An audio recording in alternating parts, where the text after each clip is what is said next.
Chocolates Poisson ആണോ? തീർച്ചയായിട്ടും chocolates Poisson ആണെന്നുള്ള കാര്യം പൊതുവെ ആർക്കും വലിയ ഐഡിയ ഇല്ല. നമ്മുടെയൊക്കെ ഒരു ചെറുപ്പകാലത്ത് എന്ന് പറഞ്ഞു കഴിഞ്ഞാൽ ഒരു ഫെസ്റ്റീവ് സീസൺ, ഇനിയിപ്പോൾ എന്തായാലും ഫെസ്റ്റീവ് സീസൺ ആണല്ലോ.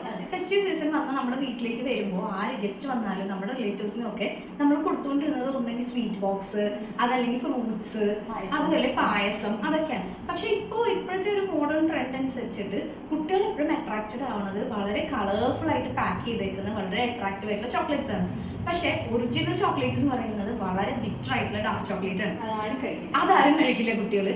പൊതുവെ ഡാർക്ക് ചോക്ലേറ്റ്സിനകത്ത് ആ എക്സ്പ്രസ് ചെയ്തെടുക്കുന്ന ലിക്വിഡാണ് നമ്മൾ കൊക്കോ ആയിട്ട് യൂസ് ചെയ്യുന്നത്. പക്ഷേ ഇതിനകത്ത് പോളിഫിനോൾസ് എന്ന് പറഞ്ഞൊരു കെമിക്കൽ കോമ്പൗണ്ട് ഉള്ളത് കൊണ്ട് തന്നെ നമുക്ക് ആന്റി ഓക്സിഡൻസ് ആയിട്ട് വർക്ക് ചെയ്യും. അതുകൊണ്ട് ഹെൽത്തിന് നല്ലതാണെന്ന് പറയുന്നത് തീർച്ചയായും ഡാർക്ക് ചോക്ലേറ്റ് ഹെൽത്ത്. പക്ഷേ ഇപ്പൊ കുട്ടികൾ മാർക്കറ്റിൽ അവൈലബിൾ ആയിട്ടുള്ള ചോക്ലേറ്റ്സ് എന്ന് പറയുന്നത് ഇതിനകത്ത് വെറും കൊക്കോ പൗഡറും മിക്കതും ഫ്ലേവേർഡ് കൊക്കോ പൗഡറും തന്നെ എഴുതിയിട്ടുണ്ട്. അത് കൂടാതെ ഫാറ്റ്സും ഓയിൽസും ഒന്നെങ്കിൽ ആനിമൽ ഫാറ്റ്സ് അല്ലെങ്കിൽ വെജിറ്റബിൾ. ഇപ്പൊ ലാർജ് സ്കെയിലാണെങ്കിൽ തീർച്ചയായിട്ടും പാം ഓയിൽ പോലെയുള്ള സാധനമായിരിക്കും യൂസ് ചെയ്യുന്നത്.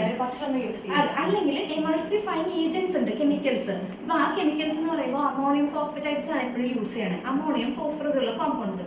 കൂടാതെ കൊക്കോ ബീനകത്ത് സോയിലിൽ തന്നെ വരുന്ന ഹെവി മെറ്റൽസ് ഉണ്ട്, ലെഡ്, നിക്കൽ, കാഡ്മിയം, അതുപോലുള്ള സാധനങ്ങൾ. അപ്പൊ ഇതെല്ലാം ഈ പറഞ്ഞ ഏതെങ്കിലും ഒരു സാധനത്തിനോട് നമുക്കൊരു ഹൈപ്പർ സെൻസിറ്റിവിറ്റി കുട്ടികൾക്ക് ഡെവലപ്പ് ചെയ്താൽ, പൊതുവെ അലർജി ഉള്ള പിള്ളേരാണെങ്കിൽ ചുമയൊക്കെ, റെസ്പിറേറ്ററി കംപ്ലയിൻസ്, ബ്രോങ്കൈറ്റിസ് ഒക്കെ വന്നു കഴിഞ്ഞാൽ ചിലപ്പോൾ 2-3 ആഴ്ചയൊക്കെ അതിങ്ങനെ കണ്ടിന്യൂ ആയിക്കൊണ്ടിരിക്കും. പക്ഷെ ഇതിലും ഡേഞ്ചർ ആയിട്ടുള്ള, കാരണം ചുമ ഇപ്പൊ ഒരു ചർച്ചാ വിഷയമാണല്ലോ. പക്ഷെ ഈ ചുമ പേഴ്സിസ്റ്റ് ചെയ്യുന്നത് ഒരുപക്ഷെ ഇതുപോലെയുള്ള ചോക്ലേറ്റ് ഫ്ലേവേർഡ് ആയിട്ടുള്ള സാധനങ്ങൾ കുട്ടികൾ കഴിക്കുന്നുണ്ട്. ഇതിനകത്ത് മിൽക്ക് പ്രോട്ടീൻ ഉണ്ട്, സോയ് പ്രോട്ടീൻ ഉണ്ട്. അതിനോടുള്ള ഹൈപ്പർ സെൻസിറ്റിവിറ്റിയും കൊണ്ട് ഇതെല്ലാം പേഴ്സിസ്റ്റ് ചെയ്ത് പോകാം. ഇതിലും ഡേഞ്ചർ ആയിട്ടുള്ള കാര്യമാണ് ഈ കുട്ടികൾക്ക് വരുന്ന ബിഹേവിയറൽ ചേഞ്ചസ് എന്ന് പറയുന്നത്. കാരണം ഇതിനകത്ത് കഫൈൻ ഉണ്ട്, കഫൈൻ, തിയോബ്രോമിൻ, തിയോഫിലിൻ, ഇതേപോലുള്ള കോമ്പൗണ്ട്സ് ഇതിനകത്തുണ്ട്. അപ്പൊ ഇത് ചെയ്യുന്നതെന്ന് പറഞ്ഞാൽ നമുക്കൊരു എലേഷൻ കിട്ടും അല്ലേ? കുട്ടികൾക്ക് ഭയങ്കര ഹാപ്പി ആയിരിക്കും ചോക്ലേറ്റ്സ് കഴിക്കുമ്പോൾ. അത് ഹാപ്പി ഹോർമോൺസിന്റെ സെക്രേഷൻ കൊണ്ട് ഉണ്ടാകുന്നതാണ്.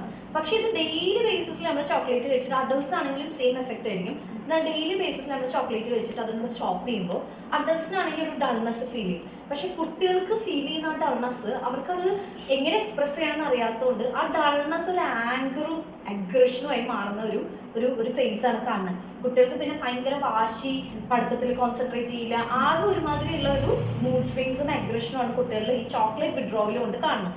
അതുകൊണ്ട് തന്നെ ഇത് സ്ലോ പോയ്സൺ ആണ്. ചോക്ലേറ്റ്സ് അമിതമായിട്ട് എടുക്കുകയാണെങ്കിൽ അലർജി പോലുള്ള അസുഖങ്ങളും അഗ്രഷൻ പോലുള്ള ബിഹേവിയറൽ ചേഞ്ചസും കുട്ടികളിൽ സ്ഥിരമായിട്ട് ഉണ്ടാവാൻ സാധ്യതയുണ്ട്. അപ്പോൾ ഡോക്ടർ, വൈറ്റ് ചോക്ലേറ്റ്സിലും ഉണ്ട് ഇതേപോലത്തെ കുറേ ഇഷ്യൂസ്. വൈറ്റ് ചോക്ലേറ്റ്സിന്റെ കാര്യങ്ങളുമായിട്ട് നമ്മൾ അടുത്ത വീഡിയോയിൽ കാണാം.